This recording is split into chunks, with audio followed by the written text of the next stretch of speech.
আমি এইমাত্র এখন জিন্দাবাজার পয়েন্ট থেকে আসছি, আর আমি প্রত্যক্ষভাবে আজকে এই আন্দোলনে অংশগ্রহণ করছি। তো হঠাৎ করে মানে পুলিশ ধাওয়া পাল্টা ধাওয়া আগে ছাত্রলীগের ভাইরা আমাদের উপর আক্রমণ জানাইছে। এখনো পর্যন্ত মধুবন পয়েন্টে অনেক নেতারা দাও নিয়ে দাঁড়িয়ে আছে। আমি ওদের সাথে কথা বলে মাত্র আসছি। এখনো কিন্তু আমাদের সাধারণ জনগণের উপর হামলা করতেছে। আর আজকে পুলিশের গুলিতে স্পট জিন্দাবাজারে একজন মারা গেছে।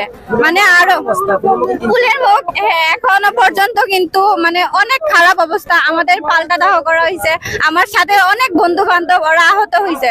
আমরা কিন্তু খুব শান্তিপূর্ণ ভাবে আমাদের আন্দোলনটা করছি, কিন্তু তারা আমাদের আন্দোলনটা শান্তিপূর্ণ ভাবে করতে দেয় নাই।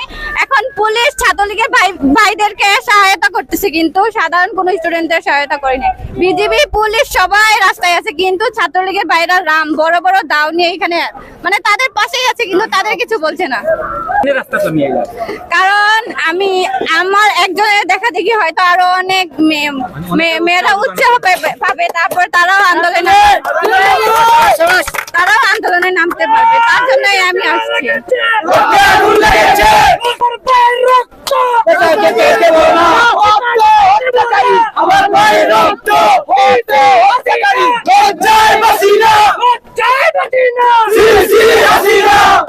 আমি সব মা বোনদের মানে সবার কাছে সহায়তা কামনা করতেছি। সবাই প্লিজ যে যার অবস্থান থেকে আমাদেরকে সাহায্য করুন।